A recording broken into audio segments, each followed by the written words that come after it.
Stalkers, quitters, geography lessons, and title matches. TNA Impact had it all. None of it was any good. Welcome back, guys, to Fog Wrestling here to review TNA Impact for February 25, 2006. We had title matches tonight.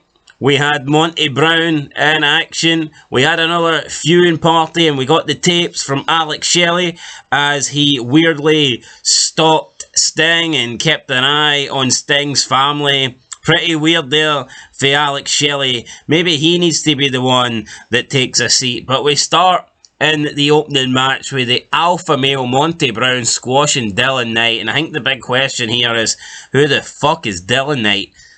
Yeah, who is Dylan Knight? I mean, this was just awful. Like, when would WWE whip out unknown jobbers to take on the number one contenders to belts? And I don't think this is a case of us just not knowing who he is. No one knows who he is. Yeah, I'm not familiar with this guy. This is 2006, right? So this is going into Mania 22. Was Triple H taking on? Was he taking on an unknown Colin Delaney in the main event or the opening match to Raw? See, on SmackDown was Randy Orton and Rey Mysterio. I mean, they were actually taking on each other like it no way, but were they taking on two fucking bums? No. So why is this isn't a one-off. TNA's done this for months now, where instead of utilising their actual roster, they will bring in the bottom of the barrel, and this guy's got no future, man. He's dressed like fucking Tommy Dreamer. I don't care about this guy. I care about the fact Monty Brown is facing Cage for the championship, and they can't give him a win over someone with a name. Last week's show ended with him storming into Cage's office or whatever. His locker room. This kicks off with Knight. Oh yeah, I'm going to show you how to you start a war by taking on Dylan fucking Knight. Christian came out. He says that there will be no glass ceiling in TNA as long as he's the champion. He asked Monty Brown what was the capital of Thailand, and he says Bangkok, and then he hits Monty Brown in the nuts, and like, I mean, it was kind of lame, funny. Yeah, I mean, it's something only TNA would do. They brawled, and then TNA officials pulled them apart, and that was it. That was the last we see of Christian. That was the last we see of the alpha male Monty Brown. It's like, really? Christian coming out, making a geography fucking capital of Thailand joke, punching him in the nuts, and then that's it. That's all you get for Christian this week. Last week we got a bad pro. I mean, you can make a case the Jeff Jarrett era was better. I will make a case the Jeff Jarrett era was better. I feel like it actually took up the main event slots. Like, what is this doing? This is doing nothing. Like, how can last week, right, end with him going in the locker room, then it kicks off with this match, and that's it? Like, could this segment between these two not have happened later in the show? That's Christian. Back-to-back weeks. First segment, then done. We then go with Jeremy Borash. He's interviewing America's Most Wanted with Gail Kim and Jeff Jarrett and Alex Shelley. They're talking about their 8-man match at Destination X. I'm not aware of what this match is. I'm assuming it's Team 3D, Rhino, and Ron Killens against Team Canada and America's Most Wanted, but I'm not entirely sure. They haven't really explained it. Chris Harris tells Team 3D to pay attention tonight because they will receive a death sentence. We don't get Team 3D as far as I recall, so I don't know what that was all about. Jeff Jarrett then told Gail Kim to tell Jackie Gayda to put something nice on, and gives her a bag. And I don't get it. Jeff Jarrett says tonight we're going to see some more great footage from Alex Shelley this time. Regarding Sting, then AJ Styles defeats Roderick Strong. Christopher Daniels was on commentary. Not a lot happened here. He called Samoa Joe Sloppy Joe. Yeah, he called him Sloppy Joe. Maybe Scott Steiner stole that for Daniels, who knows. I know who said it better. Yeah, then Gail Kim gives Jackie Gayda her outfit. Gayda looks at it and goes, "You gotta be kidding me." Then we have Team Canada. Bobby Roode and A1 defeating the James Gang thanks to outside interference for LAX. Conan continued to run away from 65-year-old Bullet Bob Armstrong. Not too sure why, but LAX here pure bricking it from this old man. And he doesn't look like a good 65. He doesn't look like a 2023 Sting. Or a 2013 Stallone. Yeah, he just looks fucking old and decrepit. And, I mean, I know Conan's not exactly in great physical condition, but I don't think he should be running away for this guy. And this guy got hospitalised by COVID, so maybe take it back.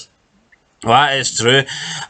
We then get a non-X Division title match. Samoa Joe squashes Shark Boy from under the sea, the deep blue sea, Shark Boy. I mean, why not have Monty Brown defeat someone like Shark Boy? Or someone with a fucking name? Who is Dylan Knight, I ask? Again, who the hell is Dylan Knight? Then we get the tag team title match. America's Most Wanted taking on Rhino and Ron Killings. They managed to get the win after Abyss shows up from behind and attacks Rhino. So Black hole slam through the wall. We see Rhino standing on top of the stage. He's ready to do a gore on Chris Harris, but then Rhino has Abyss approach him from behind, and the commentators are freaking out here as if Abyss is going to come behind and murder him. But I mean, they're like, "Oh no, God, no!" And Abyss then hits the black hole slam through the wall. And this means that Ron Killings is on his own. The commentary's cringy. Honestly, commentary makes these scenes, and this does not make shit. Death sentence on Ron Killings. 1, 2, 3. Still the champions. America's Most Wanted.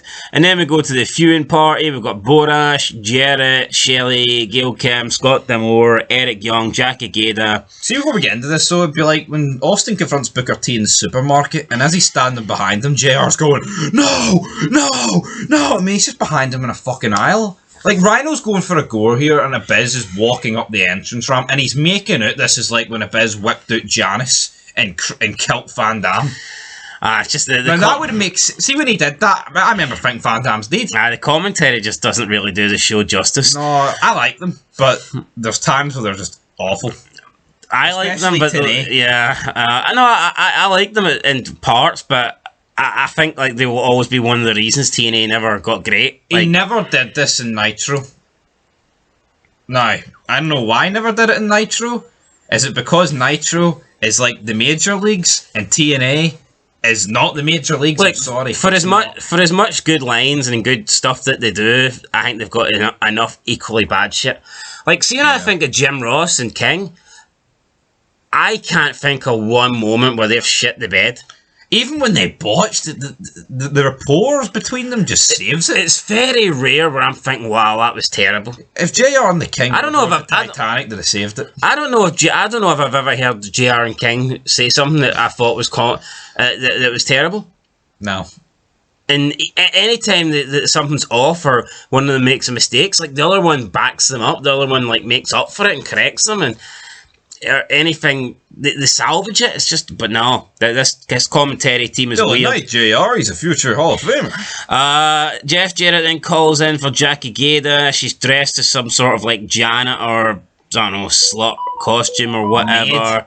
Maid. Alex Shelley then shows the footage. Jarrett drops the copy of the videotape, and Jackie Gayda has to like bend down, but she tries not to bend down so that her skirt is revealing or whatnot. And I mean, I don't get this. I mean, we see Jackie Gayda. She'll probably be fucking posing in a bikini, but she's freaking out about bending down in the maid costume. This is one thing I never really got in wrestling, to be honest. I don't get it.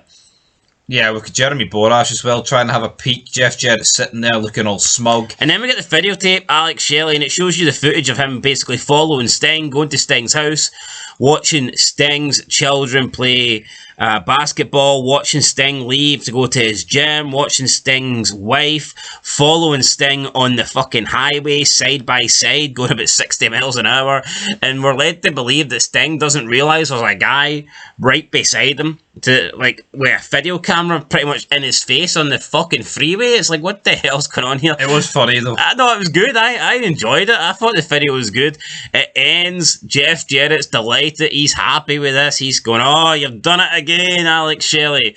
And he's like, "So see, Eric, have you now got proved? Are you convinced that Sting's gone?" And Eric's like, "No."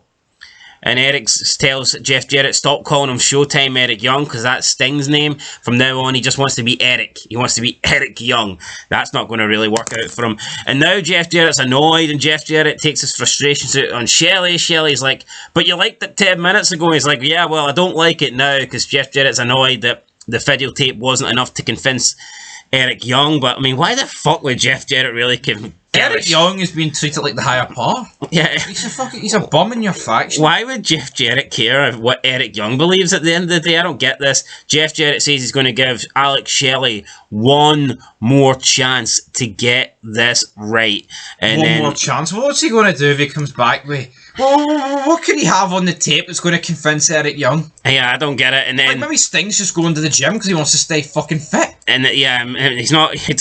I still think Sting would have a gym though in his house because that was a big house. And then the show ends with Eric Young talking into the camera, and he says, "This is the worst idea yet. He's coming back. The Stinger is coming back." Now that was the end of the show. I thought the viewing party was really good. I enjoyed the tape on Sting. But I mean, you haven't really seen this, like, outside of DDP stalking Taker's wife. You don't really get to see this very often, so... I'd have just took 45 minutes of this. Yeah, I think they could have done a 45 documentary of Alex Shelley. It would have been night Sting and day between what we got, but yeah, Dylan Knight... The show just started off shite and never really got better until the main event. Yeah, other than, I mean, it wasn't great, was it?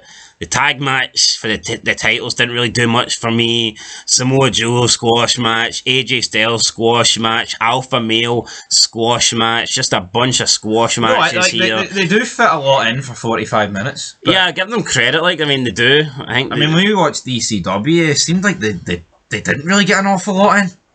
Like, you'd get like 3 matches in 2 segments. But TNA, there's like 5 matches and like 7 segments. Yeah, look, respect for TNA for fitting a lot in to a 45-minute show, but I don't know, just not that much of it's that good, to be fair. I'm going to give it... I'll give it a 4. I'm giving it a 4. 4 out of 10. 4 out of 10. 4 out of 10, and the viewing party's probably at least 2 of those points. Aye, that's it, guys. Till next time. Peace.